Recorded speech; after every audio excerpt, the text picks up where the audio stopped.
संभल को 4 दिन भी नहीं हुए, उसका मामला ठंडा भी नहीं पड़ा था, ठीक अजमेर शरीफ का ये मामला सामने आ गया। इसको कैसे देखते हैं सर? देखिए, ये कहीं ना कहीं एक सियासत हो रही है। अजमेर शरीफ वहाँ को लेकर एक विवाद शुरू हो गया है।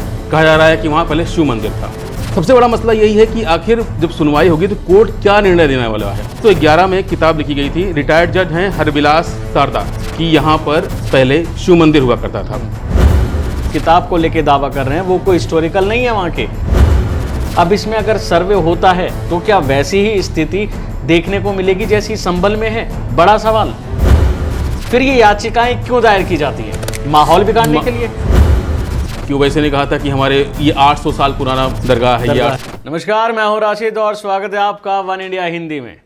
किसी मुद्दे पर चलने से पहले मैं आपको बता दूं कि आज खास बात किस पे होने वाली है। शुरुआत करते हैं, हिंदू सेना के राष्ट्रीय अध्यक्ष विष्णु गुप्ता जैन ने क्या कहा, पहले आप वो सुनिए। ऑर्डर हमारे पक्ष में आया, हमारी याचिका स्वीकार की गई है। सभी जो पक्ष हैं उनको नोटिस किया गया है। जिन पक्षों को नोटिस किया गया है, एक अल्पसंख्यक मंत्रालय, आर्कोलॉजी सर्वे और दरगाह कमेटी अजमेर, इन तीनों पक्षों को नोटिस कोर्ट द्वारा जारी हो जाएंगे, ऑर्डर कर दिए हैं। अब इसमें अगली तारीख है 20/12/2024। जिन्होंने दावा किया है अजमेर की दरगाह शरीफ को लेकर, जिन्होंने बोला है कि वहां पर हिंदू मंदिर था कभी, उसके बाद वही चीज याचिका लगाना और कोर्ट ने अब अगली तारीख दे दी है। मेरे साथ मेरे सहयोगी हैं परवीन, इनसे मैं जानना चाहूंगा सर, संभल को 4 दिन भी नहीं हुए हैं, संभल की हिंसा उसमें भी पुलिस की कार्रवाई जारी है, उसका मामला ठंडा भी नहीं पड़ा था, ठीक अजमेर शरीफ का ये मामला सामने आ गया। इसको कैसे देखते हैं सर? देखिए, ये कहीं ना कहीं एक सियासत हो रही है अगर इसको देखा जाए तो। जिस तरह के संभल में हुआ, संभल में एक जामा मस्जिद थी, उसको लेकर पूरा सर्वे हुआ, उसको लेकर जो बवाल मचा और धीमे धीमे ये बवाल लगातार बढ़ता जा रहा है, ठीक है ना। वहाँ पे उपद्रव हुआ, पुलिस ने गोलियाँ चलाई या नहीं चलाई अभी तक क्लियर नहीं हो पाया है, जबकि इसमें 4 लोग की या 5 लोग की 5 की जान चली गई। अब उसके ठीक बाद आपने एक सब कहे कि मुस्लिम समाज का एक सबसे बड़ा धार्मिक स्थल जो है अजमेर शरीफ, वहाँ को लेकर एक विवाद शुरू हो गया है। कहा जा रहा है कि वहाँ पहले शिव मंदिर था और उसको लेकर हिंदू सेना के जो राष्ट्रीय अध्यक्ष हैं उन्होंने याचिका लगाई, वो याचिका मंजूर हो गई। अब 20 दिसंबर को वहाँ पर अब सुनवाई होगी। सबसे बड़ा मसला यही है कि आखिर जब सुनवाई होगी तो कोर्ट क्या निर्णय देने वाला है जी, मतलब क्या कोर्ट, क्योंकि जिस तरीके से देखा जाए ये सबसे बड़ा मुद्दा है। अगर देखा जाए तो ये सबसे बड़ा मुद्दा हिंदू मुस्लिम समाज के लिए है। और ये जिस किताब का जिक्र किया गया है इसमें, उस किताब का नाम बता दूँ, 1911 में एक किताब लिखी गई थी, रिटायर्ड जज हैं हरविलास शारदा, जिन्होंने लिखा था अजमेर हिस्टोरिकल एंड डिस्क्रिप्टिव नाम से किताब लिखी थी। ये अंग्रेजी में किताब थी, ये 168 पन्नों की किताब थी। उसमें जिक्र किया गया था कि यहाँ पर पहले शिव मंदिर हुआ करता था। किताब में 93 पेज पर लिखा था, बुलंद दरवाजे के उत्तर के गेट के नीचे जो 3 मंजिला छतरी है वो किसी हिंदू इमारत के हिस्से से बनी है। मतलब उसमें दर्शाया गया था कि वो एक मंदिर हो सकता है, होता है। छतरी की बनावट भी हिंदू ओरिजिन के हिसाब से बताई गई थी, उसकी रंग पुताई का भी जिक्र किया गया था। यानी कुल मिलाकर उसमें कई तरीके से ये बताने की कोशिश की गई थी कि यहाँ पर पहले मंदिर था। और उसी किताब को रेफरेंस के तौर पर कोर्ट में बोला गया है, जो मुंसिफ कोर्ट है वहाँ के, उसमें बोला गया है कि इस किताब के हिसाब से यहाँ पर मंदिर था पहले।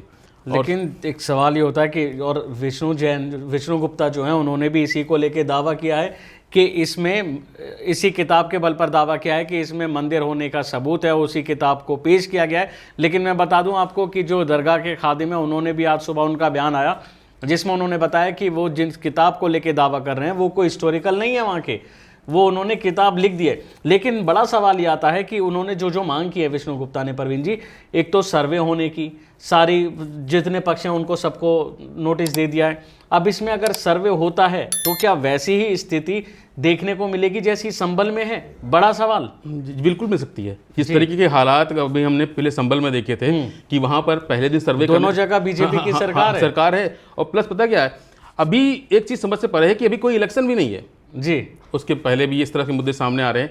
और संभल में जिस तरह की बातें सामने आई थी कि पुलिस ने पहले दिन सर्वे किया, माहौल शांत रहा, सब कुछ नहीं था। लेकिन अगले दिन सर्वे जब करने गई तो इतनी भीड़ हो गई, पूरा मीडिया इकट्ठा हो गया, पूरा तस्वीरें जिस तरह सामने आई, गोलीबारी भी हुई। अब कहाँ से हुई इसके बारे में आप कुछ नहीं कह सकते, अभी ये जांच का विषय है, उसके बारे में हम बोलना भी नहीं चाहते।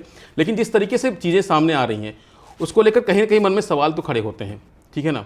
अब उसको कोर्ट किस तरीके से फैसला देती है, ये कोर्ट के ऊपर निर्भर करता है। सबसे बड़ा सवाल ये बनता है कि अब अगली सुनवाई में कोर्ट क्या कहेगी, क्योंकि कोर्ट के फैसले पे सब डिपेंड करता है कि अब आगे क्या होगा। क्या कोर्ट फैसला देगी कि सर्वे होगा? अगर सर्वे का फैसला देती है तो वो संवेदनशील, बड़ा उन्हें ऐसे रखना पड़ेगा कि कोई घटना ना घटे, क्योंकि संभल ऐसा एरिया था नहीं। और वहाँ पे जो धीरे धीरे शुरुआत हुई, पहले नारेबाजी, फिर पत्थरबाजी के बाद जो शुरुआत हुई वो थमी नहीं। अब बड़ा सवाल ये भी है कि उन लोगों का भी पक्ष जानना जरूरी है जो इसको लेके दावा करते हैं। जैसा संभल के दूसरे समुदाय थे, हिंदू समुदाय, वो भी इस चीज़ को दावा करते हैं, उनकी भी भावनाएं हैं। बिल्कुल। लेकिन इसमें एक एक्ट जो है हमारे देश का, वो सबसे ज़्यादा महत्वपूर्ण है। उस एक्ट के मुताबिक ही संविधान से बड़ा कुछ नहीं है, नहीं, बिल्कुल नहीं। कानून से बड़ा कुछ नहीं है। तो उसकी किसी की भावनाएं हो, चाहे कोई व्यक्ति हो या समूह हो, वो उसके आगे मायने नहीं रखता जब हमारे देश में कानून है और सभी कानून के तौर से कानून के तहत चलेंगे। फिर ये याचिकाएं क्यों दायर की जाती हैं? देखिए, माहौल बिगाड़ने के लिए कह सकते हैं कि माहौल, ये अपनी अपनी पर्सनल स्वार्थ होता है। अगर मैं देखा जाए तो पर्सनल स्वार्थ होता है। जिस तरीके से ये अभी इस पे बारे में ओवैसी ने कहा था, ठीक है ना, कि ओवैसी ने कहा था कि हमारे ये 800 साल पुराना क्या नाम है, दरगाह है, ये 800, या फिर इस तरीके तमाम जो मुस्लिम समुदाय से लोग आते हैं उन्होंने इसकी समर्थन किया था कि 800 साल पुरानी दरगाह है। या फिर आपके खादिम जो हैं उन्होंने भी कहा था कि वहाँ पे सब धर्मों के लोग वहाँ पे जाते हैं। पूरा जमावड़ा लगा रहता है दर्शन के लिए। बिल्कुल, वहाँ पर सभी लोग अक्सर देखते हैं कि हिंदू समाज के लोग वहाँ पर जाते हैं, चादर चढ़ाते हैं और वहाँ पर बाकायदा मन्नत भी मांगते हैं। देखिए, ये सारा का सारा मुद्दा जो हम, मेरी समझ से जहाँ तक है, ये एक सियासी रूप देने की कोशिश की जा रही है। अब सब कुछ डिपेंड है कोर्ट के ऊपर, वो किस तरीके से इसको रखता है, वो सुनवाई के दौरान क्या करता है। क्योंकि देखिए, इसमें दो चीज़ें हैं।